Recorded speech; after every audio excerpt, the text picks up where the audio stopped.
നമസ്കാരം.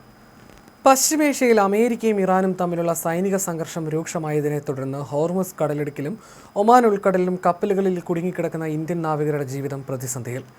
13 ഇന്ത്യൻ പതാക വഹിക്കുന്ന ചരക്ക് കപ്പലുകളിലായി 562 ഇന്ത്യൻ നാവികരാണ് കഴിഞ്ഞ 107 ദിവസമായി കടുത്ത ഭീതിയുടെയും അനിശ്ചിതത്വത്തിൻ്റെയും നിഴലിൽ കഴിയുന്നത്. ഇവരുടെ കുടുംബങ്ങളടക്കം കടുത്ത പ്രതിസന്ധിയിലാണ്. ഇതിനിടെ കപ്പലിൽ വെച്ച് രോഗബാധയെ തുടർന്ന് മരണപ്പെട്ട നാവികൻ നിശാന്ത് ഉൽനാഥിന്റെ മൃതദേഹം നാട്ടിലെത്തിക്കാനുള്ള ശ്രമങ്ങൾ ഊർജിതമാക്കിയിട്ടുണ്ട്.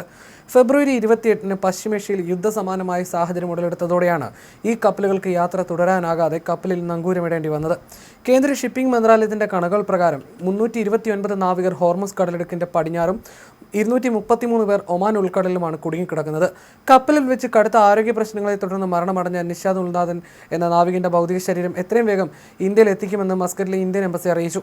നിലവിൽ ഒമാനിലെ ദുഃഖം തുറമുഖത്തുള്ള MT സെലസ്റ്റിയൽ എന്ന കപ്പലിലാണ് നിശാന്തിന്റെ മൃതദേഹമുള്ളത്.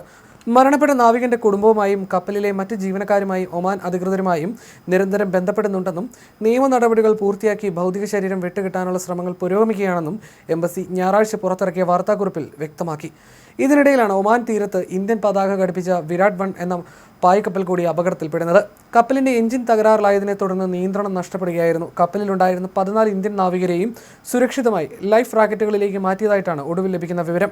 ഒമാൻ തീരദേശ സംരക്ഷണ സേനയുടെയും സമീപത്തുണ്ടായിരുന്ന മറ്റു കപ്പലുകളുടെയും സഹായത്തോടെ നാവികരെ രക്ഷപ്പെടുത്താനുള്ള വിപുലമായ തിരച്ചിൽ രക്ഷാപ്രവർത്തനം പുരോഗമിക്കുകയാണെന്ന് ഒമാനിലെ ഇന്ത്യൻ എംബസി അറിയിച്ചു.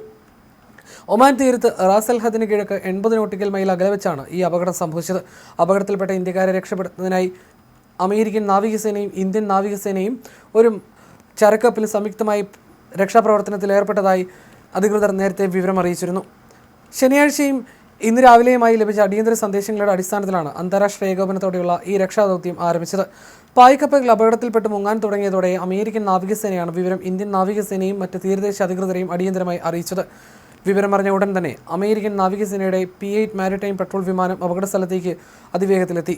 കപ്പൽ മുങ്ങുന്ന അതീവ ഗുരുതര സാഹചര്യം കണക്കിലെടുത്ത് വിമാനത്തിൽ നിന്ന് നാവികർക്കായി ലൈഫ് റാക്കറ്റ് താഴേക്ക് ഇട്ടുകൊടുക്കുകയായിരുന്നു. തുടർന്ന് കപ്പലിലുണ്ടായിരുന്ന 14 ഇന്ത്യൻ ജീവനക്കാരും സുരക്ഷിതമായി ഈ ലൈഫ് റാക്കറ്റുകളിലേക്ക് മാറുകയായിരുന്നു. തുടർന്ന് ജീവനക്കാർ കപ്പൽ വിടുന്നതും ലൈഫ് റാഫ്റ്റിലേക്ക് മാറുന്നതുമായ മുഴുവൻ ഘട്ടങ്ങളും അമേരിക്കൻ നാവിക വിമാനം ആകാശത്ത് നിന്ന് നിരീക്ഷിക്കുകയും കൃത്യമായ നിർദ്ദേശങ്ങൾ നൽകുകയും ചെയ്തു. ഇതിനൊപ്പം തന്നെ ആകാശത്തുണ്ടായിരുന്ന P-8 വിമാനം ആ പ്രദേശത്തുകൂടെ പോവുകയായിരുന്ന MV ജബൽ അലി 9 എന്ന ചരക്കപ്പലിനോട് അടിയന്തരമായി റൂട്ട് മാറ്റി അപകട സ്ഥലത്തേക്ക് നീങ്ങാനും ആവശ്യപ്പെട്ടിരുന്നു.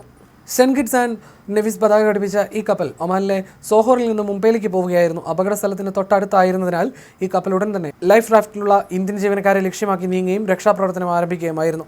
അമേരിക്കൻ നാവികസേന നൽകിയ നിർണായക വിവരങ്ങളുടെ അടിസ്ഥാനത്തിലാണ് ഇന്ത്യൻ നാവികസേനയും രക്ഷാപ്രവർത്തനങ്ങൾ കൃത്യമായി ഏകോപിപ്പിച്ചത്. നിലവിൽ 14 നാവികരും സുരക്ഷിതരായി കഴിയുന്നുവെന്നാണ് വിവരം. ലോകത്തെ ഏറ്റവും പ്രധാനപ്പെട്ട സമുദ്രപാതകളിലൊന്നായ ഹോർമുസ് ഇടുക്കിന് സമീപമാസങ്ങളിലായി നിലനിൽക്കുന്ന കടുത്ത അന്താരാഷ്ട്ര സംഘർഷങ്ങൾ കാരണം ഈ മേഖല അതീവ തന്ത്രപ്രധാനമായ സുരക്ഷാ നിരീക്ഷണത്തിലാണ്. അന്താരാഷ്ട്ര കപ്പൽ ചാനലിലെ യുദ്ധ സാഹചര്യം മൂലം മാസങ്ങളായി കടലിൽ കഴിയുന്ന നാവികരുടെ സുരക്ഷ ഉറപ്പാക്കണമെന്നും അവരെ അടിയന്തരമായി നാട്ടിലെത്തിക്കാൻ കേന്ദ്ര സർക്കാർ നയതന്ത്ര ഇടപെടലുകൾ ശക്തമാക്കണമെന്നും നാവികരുടെ സംഘടനകൾ ആവശ്യപ്പെടുന്നു.